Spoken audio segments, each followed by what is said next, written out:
ఆంధ్ర తెలంగాణలో తక్కువ ఫీజులతో high quality results ఇస్తున్న ఏకైక సంస్థ తిరుమల్ ఐఏఎస్ ఇన్స్టిట్యూట్.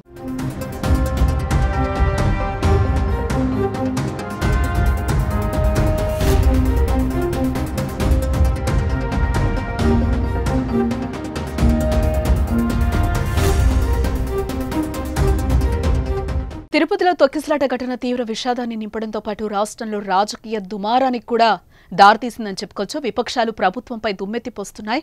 అధికార పక్షం టీటీడీ నిర్లక్ష్యమే కారణంగానే 6 చనిపోయారని 40 మంది గాయపడ్డారని వైసీపీ ఆరోపిస్తుంది. పోలీసులు టీటీడీ విజిలెన్స్ పూర్తిగా విఫలమైనందునే తొక్కిసలాట జరిగిందని టీటీడీ మాజీ చైర్మన్ వైసీపీ నేత భూమన కరుణాకర్ రెడ్డి విమర్శలు గుప్పించారు. ప్రజల ప్రయోజనాలను ముఖ్యమంత్రి చంద్రబాబు పట్టించుకోరని, తొక్కిసలాట ఘటనకు ఆయనే బాధ్యత వహించారని అన్నారు. సనాతన ధర్మాన్ని రక్షిస్తానన్న డిప్యూటీ సీఎం పవన్ కళ్యాణ్ ఇప్పుడు ఏం మాట్లాడతారని ప్రశ్నించారు. రోజా కూడా ప్రభుత్వంపై తీవ్ర విమర్శలు గుప్పించారు.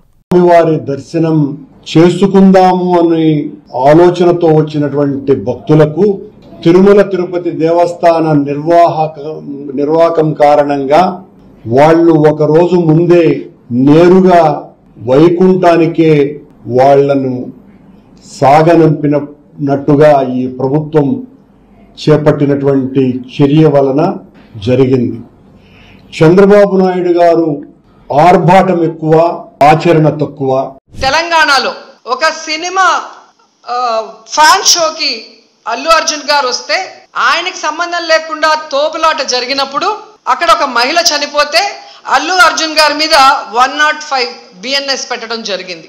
మరి అలాంటప్పుడు ఇక్కడ ప్రతి సంవత్సరం లక్షలాది మంది వస్తారని తెలిసి వాళ్ళకి సేఫ్టీ కల్పించి వాళ్ళకి అన్ని సౌకర్యాలు అందించి వాళ్ళకి టికెట్లు ఇవ్వడానికి క్యూలో ఏర్పాట్లు చేయాల్సిన బాధ్యత ఉన్న చంద్రబాబు నాయుడు గారి నుంచి, టీటీడీ చైర్మన్, పాలక మండలి నుంచి కింద స్థాయి ఎస్పీ వరకు మరి అందరూ బాధ్యత వహించాలి కదా.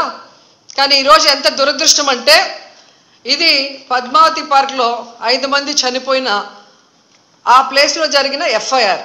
దీంట్లో 105 పెట్టాల్సింది వీళ్ళు 194 బిఎన్ఎస్ఎస్ పెట్టారు. మరోవైపు మాజీ సీఎం జగన్మోహన్ రెడ్డి కీలక నిర్ణయం తీసుకున్నారు. తిరుపతి వెళ్లి బాధితులను పరామర్శించేందుకు సిద్ధమయ్యారు. కాసేపట్లో ఆయన తిరుమలకు వెళ్లనున్నారు. తొక్కిసలాట్లో గాయపడి స్విమ్స్ ఆసుపత్రిలో చికిత్స పొందుతున్న వారిని పరామర్శిస్తారని ఆ పార్టీ నేతలు ప్రకటించారు.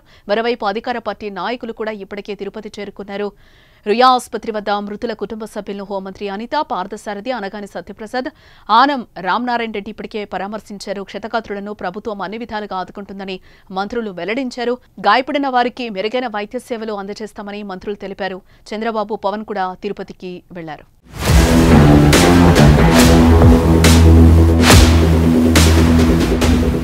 వైకుంఠ ఏకాదశి సందర్భంగా వైకుంఠ ద్వార దర్శనం కోసం ఏర్పాటు చేసిన టోకెన్ కౌంటర్ వద్ద గత అర్ధరాత్రి తొక్కిసలాట చోటు చేసుకుంది. మొత్తం 3 కేంద్రాల వద్ద తొక్కిసలాటలో పరిస్థితి విషమంగా మారింది. మొత్తం 6 మృతి చెందారు. పలువురు గాయపడగా రియా స్విమ్స్ ఆసుపత్రిలో చికిత్స పొందుతున్నారు.